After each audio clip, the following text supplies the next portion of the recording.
മഹാനായ അബ്ദുൽ മലിക് ബിൻ ഖരീബ് റളിയല്ലാഹു അൻഹു അദ്ദേഹം ഒരു സംഭവം പറയുന്നുണ്ട്.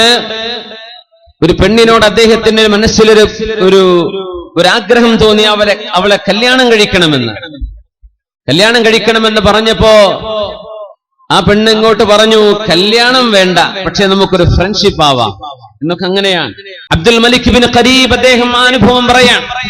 ആ പെണ്ണിനോട് കല്യാണം കഴിക്കട്ടെ എന്ന് ചോദിച്ചപ്പോ അവള് പറഞ്ഞു, കല്യാണം വേണ്ട, നമുക്കൊരു ഫ്രണ്ട്ഷിപ്പ് ആവാം. അദ്ദേഹം പറഞ്ഞു, വേണ്ട എങ്കിൽ വേണ്ട എന്ന് പറഞ്ഞു.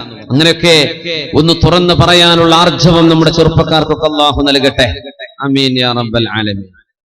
അങ്ങനെ പിന്നെ അവളുടെ മനസ്സിൽ ഒരു ആഗ്രഹം തോന്നി, ഈ ചെറുപ്പക്കാരൻ തിരക്കേടില്ലല്ലോ, അവനെ ഒരു പുതിയാപ്പിളയായി ഒരു ഭർത്താവായി ജീവിതത്തിലേക്ക് സ്വീകരിക്കാമെന്ന് അവൾക്ക് തോന്നി. പിന്നീട്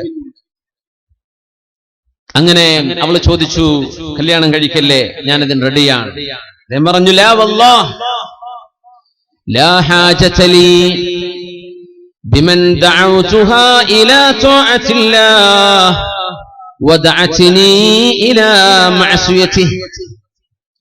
ഞാൻ ഏതൊരു പെണ്ണിനെ അല്ലാഹുവിനെ അനുസരിക്കാൻ വിളിച്ചുവോ ആ നേരത്തെ എനിക്ക് ഉത്തരം നൽകാതെ അല്ലാഹുവിനെ അനുസരിക്കാൻ വേണ്ടി പറഞ്ഞ് നിക്കാഹിലൂടെ ഒരു കുടുംബ ബന്ധം ആവശ്യപ്പെട്ടപ്പോൾ അത് വേണ്ടെന്ന് പറയുകയും വ്യഭിചാരമാകാമെന്ന് സമ്മതിക്കുകയും ചെയ്ത ഒരു പെണ്ണ്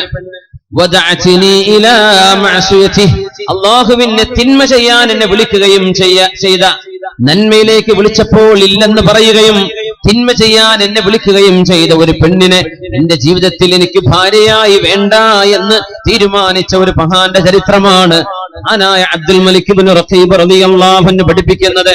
ലാ ഹാജത ലീ ഫീഹാ, എനിക്കത് വേണ്ട, ഹലാലുണ്ടെങ്കിൽ മതി, ഹലാലാണെങ്കിൽ മതി, അല്ലാഹു അനുവദിക്കുന്ന ബന്ധങ്ങൾ മതി.